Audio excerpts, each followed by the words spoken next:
Today I want to talk about the difference of audible cues versus visual cues. Or in other words, a verbal cue versus a physical cue. You know, how many times do we say the wrong thing? Sometimes I'll say right when I mean heel. I still trip over those words occasionally. How many of you have said on the agility field, tunnel instead of table?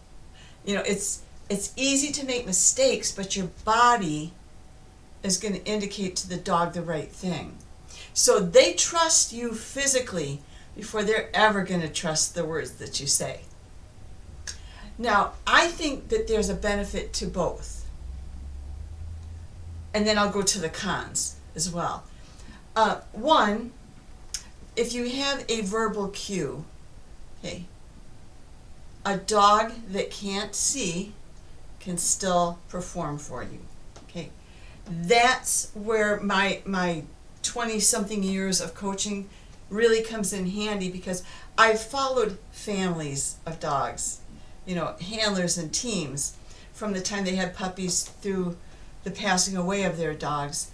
And as they age, we end up with certain compromises that we have to deal with if you want your dog to continue to dance. One of those is hearing loss. One of those is visual loss. So if your dog tends to is going to lose their sight, you want to know that you've worked some verbal cues in, that they can still go, I know what she wants me to do.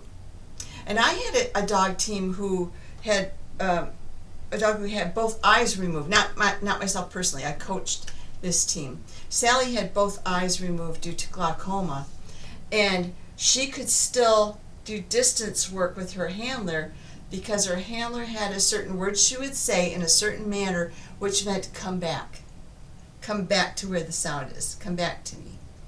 And that helped her to not crash into walls or things that she shouldn't run into, but it also allowed them to still perform even distance work. And that's amazing. Now, on the flip side of that, let me tell you what happened to Annabelle. And my dog Annabelle, she was probably 8 at the time.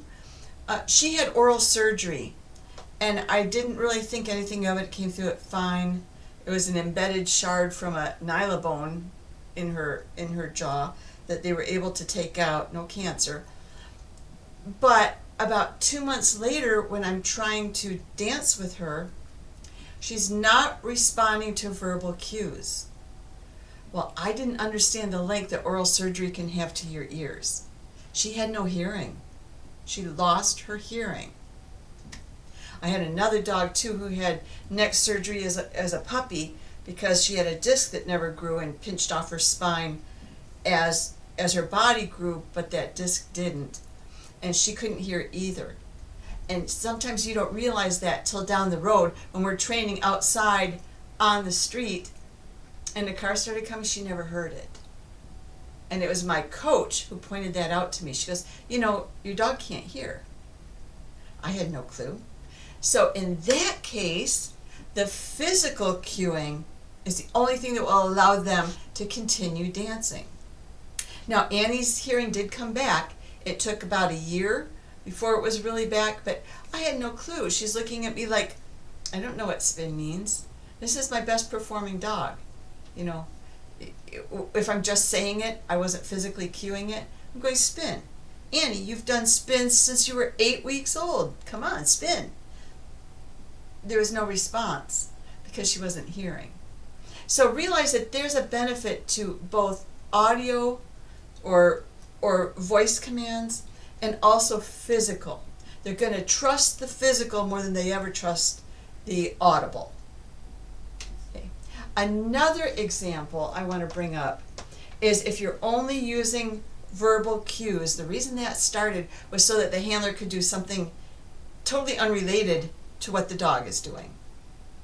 Okay, you could be dancing, doing whatever, and just say the cue to the dog and they do it. Okay, that comes from the world of see what I can get my dog to do. Now, I prefer that all physical handling is connected to the path of the dog so that you are enhancing what they're doing and drawing attention to your dog as opposed to yourself. I remember before I ever started coaching, I was performing a routine with my dog. It was Annabelle when she was, I don't know, 10 months old maybe. And another coach said, okay, everyone, who are you watching? Are you watching Annabelle or are you watching Judy? They all said they're watching me because of the way that I was moving with my dog. Okay? I wasn't drawing attention to the dog. I drew attention to myself. And that's another whole different training story that everyone, of course, could benefit from. But right now, I'm saying that there's benefit to both audible and physical, but the physical will always dominate and probably should. Now, I watching a team doing some moves on the floor, and she did it all without any physical cueing. She looked non-human. Okay? Allow your body to move as it naturally does, because you are part of that path. You are linked as one, whether you're in place and your dog is moving. Make that a portrait or a painting of one energy through two bodies. In other words, connect yourself to your dog's path. That's how I coach. That's what I prefer to see, because then you don't look abnormal. You look like you are showcasing your dog. So keep in mind there's benefits to both. We should be training both, because you don't know down the road where a disability will come in. So I hope that helps you and gives you some ideas as far as moving forward in your training.